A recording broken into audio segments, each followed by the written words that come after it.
Welcome to Urban X Real Talk Fitness Radio, where we challenge the fitness between your ears. I'm your host, Tiaja. There are life lessons we should have learned before COVID-19, but didn't.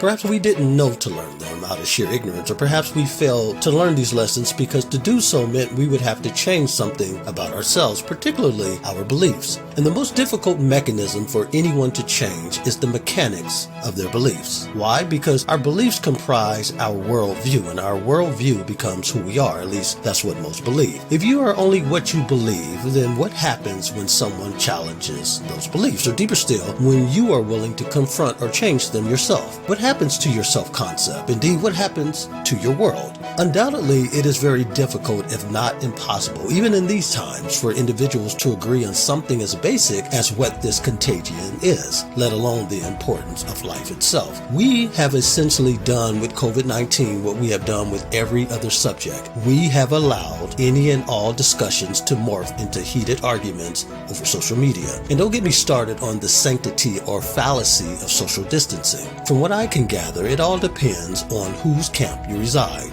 progressive or conservative. Yes, we have successfully allowed them to turn this pandemic into a political chess match and us against one another. Because here's the problem. If you believe social distancing is the only acceptable solution to this pandemic, then how will you know when it will ever be safe to interact with another human being unless they're standing 6 feet apart from you? Now, the Dow Jones may have taken a huge hit, but I'm more concerned about the trust index. It's not like it was a strand of 3 chords before COVID-19, but the trust index was fast approaching an all-time low well before COVID-19. Think about the last several years. Utter distrust in our elected officials, news media, law enforcement agencies, the legal system, and each other has reached historic lows. And much like COVID-19, everyone is affected, not infected, but affected. We all have been called to do more with less, to sacrifice for the sake of another. And to the most part, we have done fairly well despite the early hoarding panic. Yet in the area of tolerance, patience, compassion, and empathy, we are failing miserably. Speaking of failing miserably, consequently, we are raising the misery index, at least anonymously online.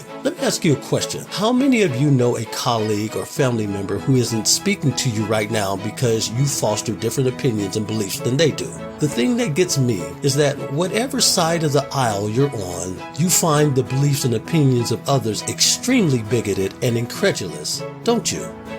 How could they possibly believe that? And if they're going to be that blind, then how can I trust them as a friend or a family member? Does that sound familiar? They're the ones who are the sheeple, drinking the Kool-Aid, taking the blue or red pill, or just plain stupid, right? Those of you who have been following this podcast know that I've been out and about enjoying life and people since the inception of the COVID-19 virus. But according to some, I have been socially irresponsible, even reckless, and putting people's lives in danger. Something I couldn't imagine myself doing intentionally or otherwise. But you know what else puts people's lives in danger? Reckless speech. See, our words matter more than we think or care to think. Think back to a childhood memory where a parent or a sibling or a relative or a teacher said something that hurt you so deeply that just thinking about it today triggers pain and anxiety. So we have to be very careful when making sweeping assertions about others. Judging others or name-calling certainly isn't helpful anytime, but especially during a crisis. Do I personally believe COVID-19 should be taken seriously? Of course, particularly as the virus continues to gather additional intel on the human genome. After all, what is taking place all over the globe is unprecedented. However, misinformation, lack of journalistic curiosity or integrity relative to errant reporting, sensationalism, and hyperbole for ratings does little or nothing to allay such bickering, nor does it help strengthen the resolve of the American people. In fact, I believe it is wholly irresponsible not to give balanced reporting. In other words, I don't just want to hear about how many people are infected by disease. I would equally like to hear from those who have either fully recovered or even more human interest stories regarding the massive philanthropic acts of many everyday Americans, not just those random acts of kindness from celebrities. Turning off the negativity for just a few hours a day is enough to reduce the misery/fear index as well as stress levels. Did I mention stress? I want you to think about something. Were you aware that foods lacking basic nutrition place enormous stress on our health? That as a consequence of poor eating habits, most Americans are malnourished at the cellular level?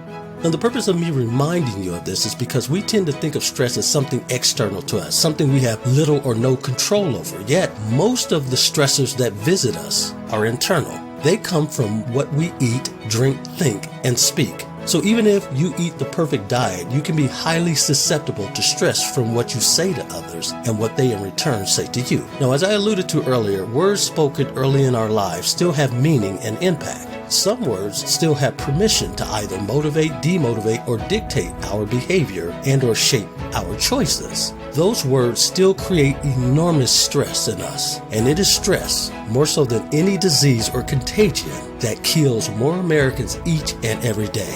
Now, I'm not going to run the numbers this time, but let it suffice to say, stress is a much deadlier enemy than any we face from without. Let me make a few suggestions to you.